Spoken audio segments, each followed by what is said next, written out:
Eles cortaram o cabelo, Babarelando? Ou eles mudam? Tem um trem diferente no rosto deles. Ah, já sei o que é. É que eles estão com cara de mais feliz por estar assistindo o Nerd Show. Aham, Cláudia, senta lá. Sabe quando você olha para um negócio e não repara que mudou nada? Quando a sua esposa, por exemplo, pergunta: você viu o que eu fiz? E você fica: sim, com certeza. Mas às vezes a gente não repara que algumas coisas mudaram. E isso não acontece só nas nossas relações pessoais, não. Acontece também com a humanidade. E hoje eu vou te mostrar várias coisas bem nostálgicas que você acha que nunca mudou, mas mudou sim. E eu vou te apontar com uma lupa hoje no Nerd Show.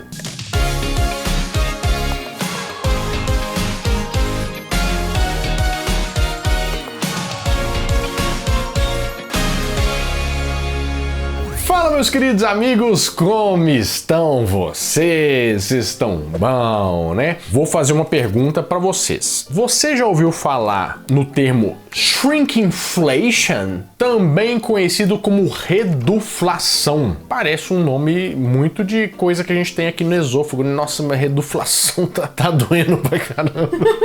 Mas não tem nada a ver com isso, mas tem muito a ver com o nosso assunto de coisas que mudaram sem você perceber. O que significa isso? Você já teve uma situação assim de você estar andando no supermercado, por exemplo, para comprar alguma coisa, e essa coisa que você vai comprar se manteve o preço, mas está falando em nova embalagem?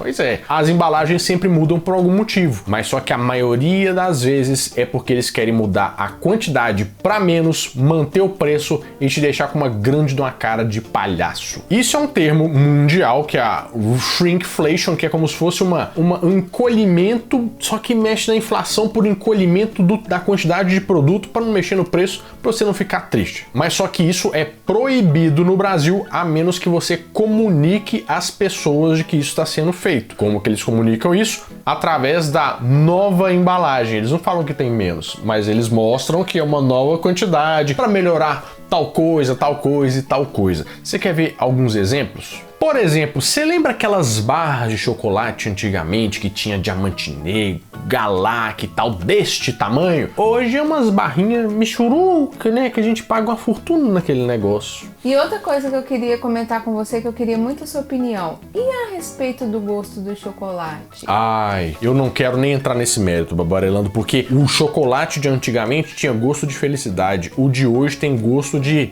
chocolate salgado, de lágrimas, de tristeza, a gente não aguenta mais esses gostos, essas manteigas ruins. Puta falta de sacanagem! Vocês perceberam também como é que antigamente, por exemplo, pão de forma, você comprava, era fofinho, né, Seven Boys e tal, era uma fatia grande.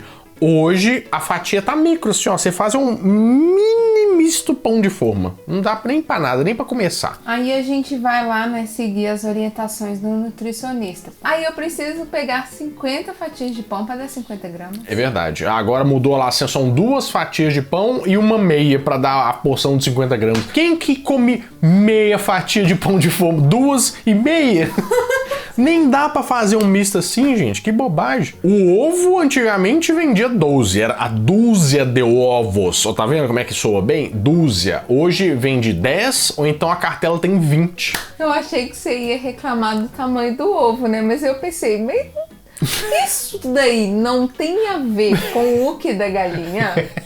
Isso é mais uma questão da galinha mesmo, né? O pacote de milho de pipoca agora é padrão 400 gramas. Isso é um absurdo! E por acaso você chegou a estudar se aconteceu alguma coisa na safra de milho, que o milho tá assim, preço de ouro? Aconteceu, é claro que a gente sabe. É ou a vergonha na cara, né? Que o povo não tem mais pra colocar esses preços no negócio. Nunca vi isso. Isso é um absurdo! O óleo de soja foi de 1 litro para 900 ml, o creme de leite passou de 200 gramas para 180 gramas. Eu estou sentindo que eu estou tomando na tampa do Giló toda vez. Se você conseguir comprar creme de leite, eu acho que você ainda está no lucro, porque hoje em dia eles inventaram um tal de creme culinário. Ah, é mesmo. Aí é tudo engrossado, né? A gente parece que tá fazendo a coisa da padaria em casa mesmo.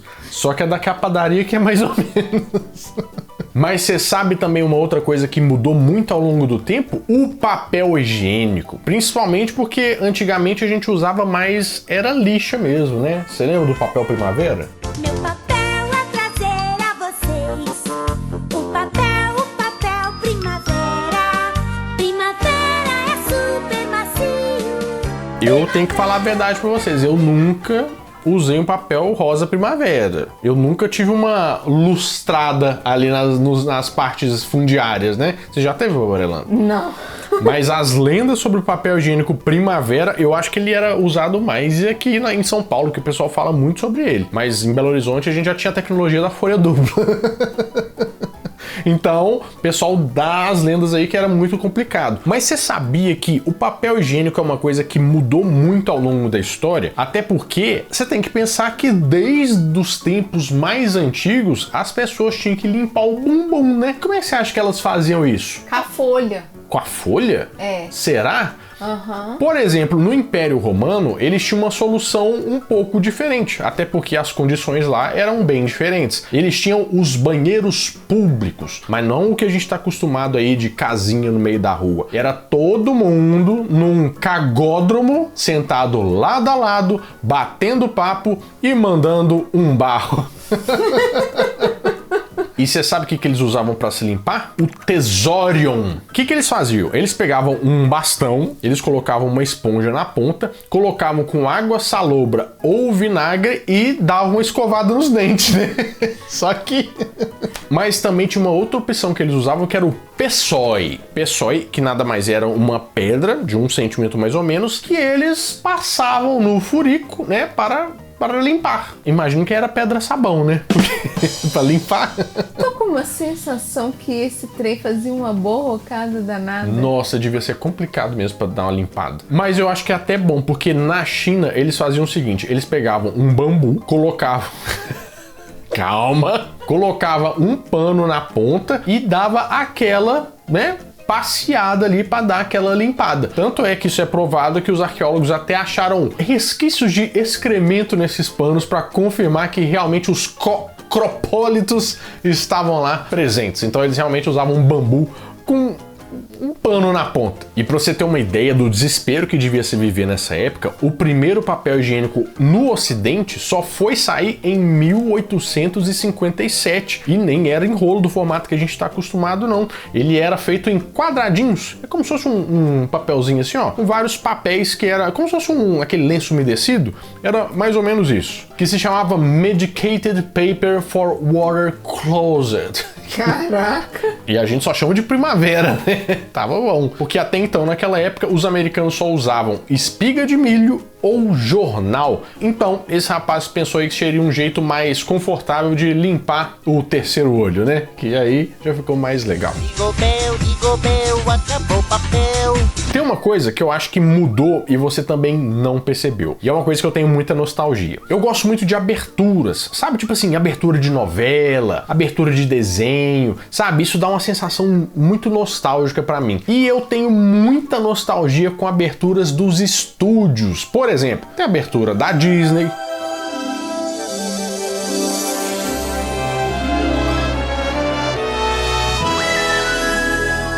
Tem a abertura da Pixar.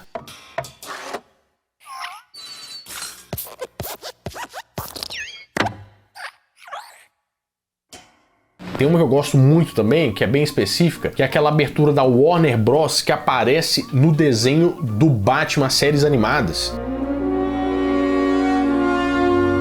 Tem aquela abertura da Filmation também, que é muito legal, que tinha dos desenhos antigos, do He-Man. E tem uma que é muito clássica, que é a logo da MGM.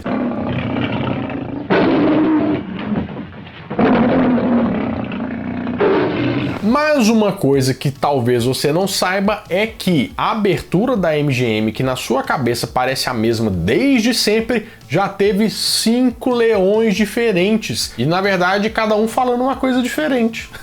Até porque o primeiro começou quando o filme ainda era mudo, lá em 1924. Mas só que nessa época, você deve saber que os filmes eles passavam só no cinema, não tinha gente com VHS em casa para passar um filme. Então, a partir de 1928, teve a primeira vez em que o leão da MGM fez o famoso rugido. Mas como se o negócio não tinha som ainda, não tinha tecnologia para pôr o som? Então, Sabe o pessoal do cinema, que você não sabe muito bem o que eles fazem? Tinha um profissional só para fazer o rugido do leão quando ele passasse na tela, para você saber que tinha um leão rugindo. Vamos fazer isso aqui? Vamos fazer. Você é o leão e eu sou o dublador. Tá bom. É porque filme mudo, tá?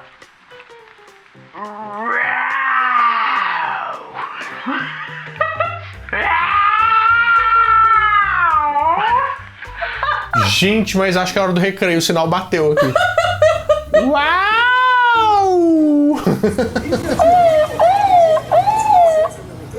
Mas tem outra vinheta também que você não percebeu algumas coisas. Você lembra daquela vinheta da Columbia? Mais especificamente, aquela a partir de 1995?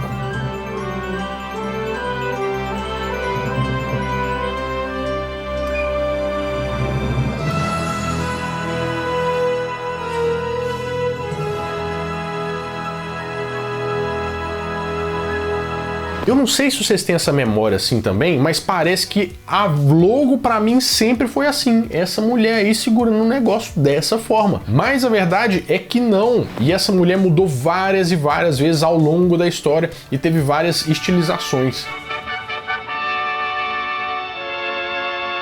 Talvez você não saiba, mas o nome Columbia significa muito para os norte-americanos. Por quê? Columbia vem do Cristóvão Colombo. Então Columbia é como se fosse a representação, versão mulher dos Estados Unidos. Então por isso que é um símbolo nacional muito forte, tipo uma estátua da liberdade. Tanto é que a primeira logo deles tinha essa Columbia vestida toda com a bandeira dos Estados Unidos. Só que você deve pensar que o negócio é meio assim, então é só para os Estados Unidos. Como eles queriam fazer uma internacionalização toda, né? Eles acharam que seria mais legal tirar esse manto americano. Mas é legal como é que essa foto dessa mulher tem até um bastidor interessante. É porque o cara lá da Columbia, ele encomendou uma foto para uma fotógrafa que tinha ganhado até uns prêmios Pulitzer, sabe? Que é o prêmio de fotojornalismo e tal, para uma referência só, para ele poder fazer a pintura, porque sempre foi uma pintura. Só que ela achou uma colega de trabalho dela lá que nunca tinha posado na vida, colocou lá na sala da casa dela uns panos, fazendo uma coisa mais referência grega, tiraram a foto e ele gostou tanto que essa moça se tornou o símbolo da empresa que tá aí até hoje. Virou pintura, mas baseado numa pessoa real. Mas eu sei que tem uma vinheta que a gente adora bastante, que sempre que toca essa vinheta a gente pensa num filme diferente. Você sabe qual que é essa vinheta, né, Barbarelando?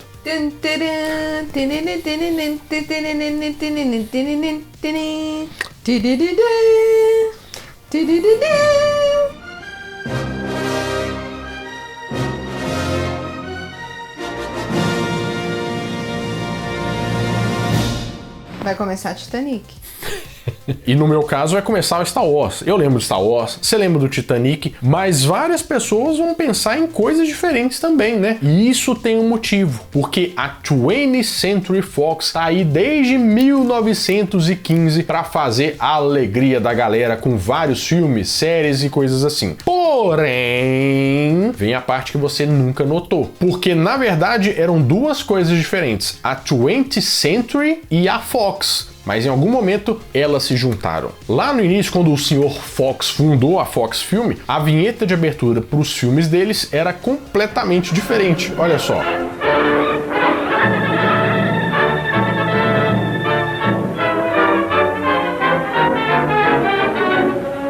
E essa vinheta que a gente conhece da 20th Century com a fanfarra vem a partir de 1931, mas só ficou 2 anos. E ela tinha outra coisa, o Fox ali embaixo não existia. Era 20th Century Pictures.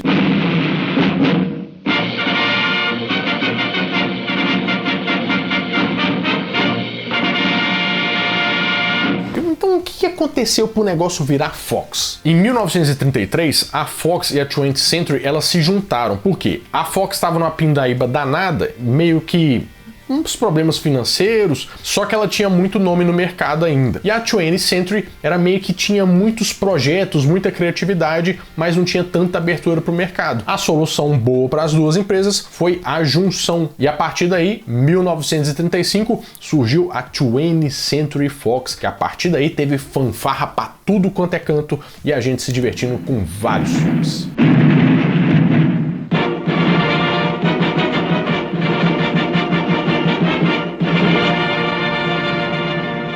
Agora, se tem uma coisa que quando muda, ou a gente adora, ou a gente normalmente odeia, é quando mudam as vozes de dubladores que a gente já tá acostumado com determinado personagem. Fala a verdade. Quando você vê o Chaves falando "Alas lagartixas",